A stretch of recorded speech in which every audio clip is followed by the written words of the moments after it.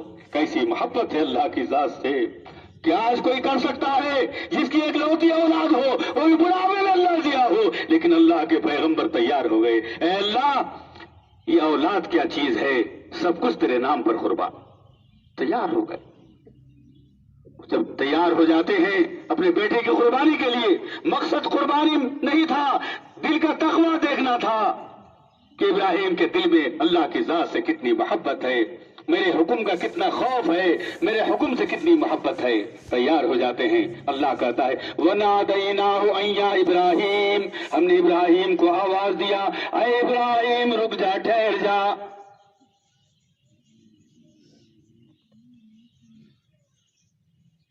اے ابراہیم ٹھہر جا،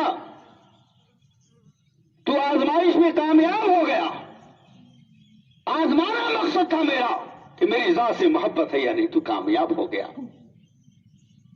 ہم نیکوکاروں کو ایسے ہی بدلہ دیا کرتے ہیں۔ اس کے بعد آگے اللہ نے فرمایا کہ ابراہیم ان هذا لهو البلاء المبین، یہ بہت بڑی آزمائش تھی، اچھے اس آزمائش میں پورا نہیں اتر سکتے تھے، لیکن تو اتر گیا۔ ان هذا لهو البلاء المبین وفدیناہ بذبح عظیم، اس میں اللہ تعالیٰ ایک بڑا جانور دمبا اس کے بدلے میں عطا کرتا ہے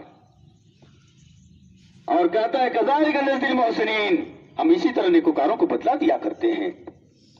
وترکنا علیہ فی الآخرین، اے ابراہیم تیری اس قربانی کی وجہ سے آنے والی قیامت تک میں تم کو زندہ جاوید کر دوں گا، ایسی عزت عطا کروں گا، ایسی شہرت عطا کروں گا، ایسی تعلیم تمہاری لوگوں کے لیے جو ہے مشعل راہ بنا دوں گا کہ دنیا میں ایسی عزت نہ ملی ہوگی کسی کو، نہ ملے گی۔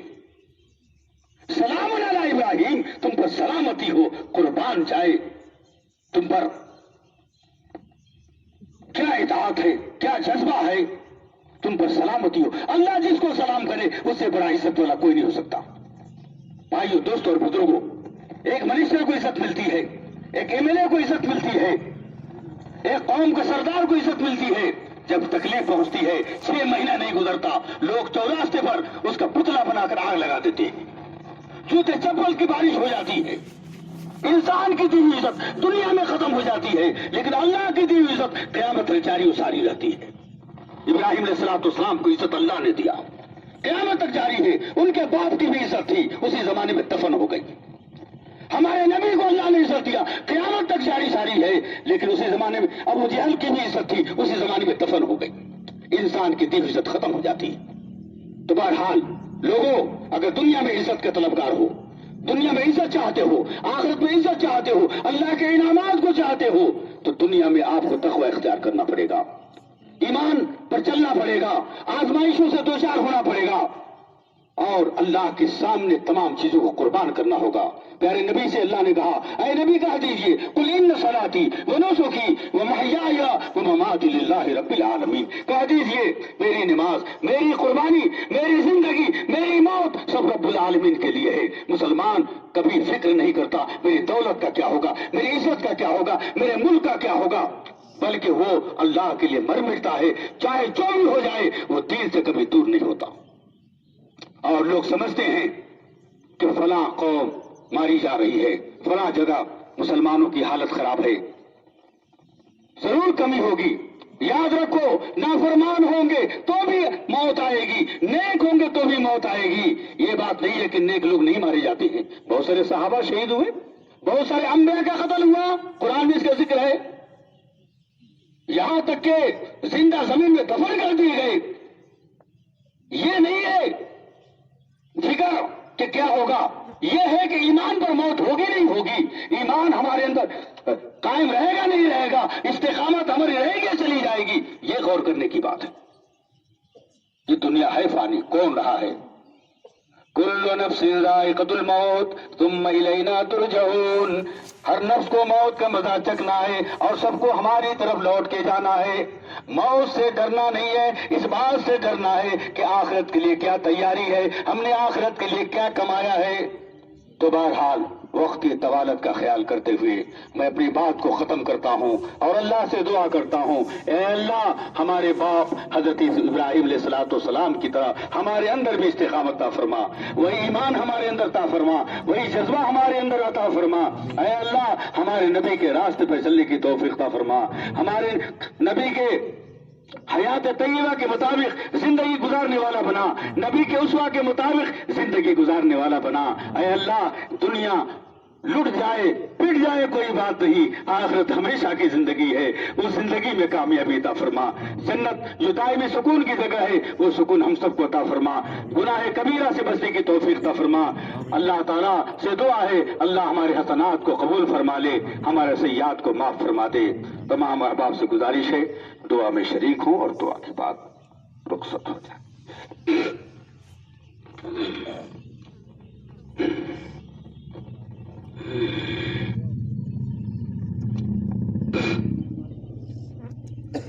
سبحان ربی الاعلی العلی الوہاب، الحمد للہ رب العالمین والعاقبۃ للمتقین والصلاة والسلام علی اشرف الانبیاء والمرسلین نبینا محمد وعلی آلہ واصحابہ اجمعین۔ ربنا آتنا فی الدنیا حسنۃ وفی الآخرۃ حسنۃ وقنا عذاب النار۔ ربنا ظلمنا انفسنا وان لم تغفر لنا وترحمنا لنكونن من الخاسرين۔ ربنا اصرف عنا عذاب جهنم ان عذابها كان غراما انها ساءت مستقرا ومقاما۔ لا الہ الا انت سبحانك انی كنت من الظالمین۔ لا الہ الا انت سبحانك انی كنت من الظالمین۔ لا الہ الا انت سبحانك انی كنت من الظالمین۔ اے اللہ ہم سب کے گناہوں کو معاف فرما، ہمارے خطاؤں کو معاف فرما، ہماری لغزشوں کو معاف فرما۔ اے اللہ امت بہت پریشان ہے، اے اللہ امت کی پریشانیوں کو دور فرما، امت کی نصرت فرما، امت کی مدد فرما، امت کو غلبہ عطا فرما۔ اے اللہ ہم تیرے دین سے دور ہو گئے ہیں، شرک و بدعت میں ہم پھنس چکے ہیں، اے اللہ شرک و بدعت سے نکال دے، نیک ہدایت دے دے، تیری ذات کی محبت دلوں میں ڈال دے، تمام مخلوقات سے ہمارے دلوں کو پھیر دے اور تیری ذات کی محبت ڈال دے۔ اے اللہ تیری ذات سے شدید محبت کرنے والا بنا دے، تیرے نبی کے راستے پر چلنے والا بنا دے، نمازوں کا پابند بنا دے، دین کا پابند بنا دے۔ اے اللہ ہم میں جو بیمار ہیں ان کو شفا عطا فرما، اے اللہ ہم میں جو پریشان ہیں ان کو شفا عطا فرما۔ اے اللہ ہم میں جو بیمار ہیں ان کو شفا عطا فرما۔ اے اللہ جو غریب ہیں، جو کمزور ہیں، جو محتاج ہیں ان کی محتاجی کو دور فرما۔ اے اللہ امت کے لوگ جہاں کہیں بھی پریشان ہیں ان کی پریشانی کو دور فرما۔ اے اللہ ظلم بہت زیادہ ہو گیا ہے، اے اللہ تیری نصرت کے بغیر، تیری مدد کے بغیر ہم ان پر غالب نہیں آ سکتے۔ اے اللہ تیری نصرت سے ہم کو غلبہ عطا فرما۔ اے اللہ دشمن پر غلبہ عطا فرما۔ اے اللہ ہمارے بچوں کی حفاظت فرما، ہمارے عورتوں کی حفاظت فرما۔ اے اللہ ہمارے مردوں کی حفاظت فرما، ہر مومنین کی مدد فرما۔ اے اللہ دنیا کی زندگی جو مختصر ہے اس کے مقابلے میں آخرت کی فکر عطا فرما، تیرے دین پر چلنے والا بنا، آخرت کے انجام کی فکر کرنے والا بنا۔ اے اللہ جنت جو دائمی سکون کی جگہ ہے ہم سب کو عطا فرما، جہنم جو عذابوں کا گڑھا ہے، جو تکلیف کا گڑھا ہے، اے اللہ ہم سب کی اس کی حفاظت فرما۔ اے اللہ آخرت میں حساب و کتاب آسان فرما، میزان پر جب گناہ کو اور نیکیوں کو رکھا جائے، اے اللہ اپنی رحمت سے ہمارے نیکیوں بھاری کر دے، اے اللہ نیکیوں کا پلڑا بھاری کر دے۔ اے اللہ پل صراط کا راستہ آسان فرما، اے اللہ پل صراط کا راستہ آسان فرما، نبی صلی اللہ علیہ وسلم کی شفاعت نصیب فرما۔ ربنا تقبل منا انك انت السميع العليم وتب علينا انك انت التواب الرحيم۔ صلی اللہ تعالی علی خیر خلقه محمد وعلى آلہ واصحابہ اجمعین برحمتک یا ارحم الراحمین والحمد للہ رب العالمین۔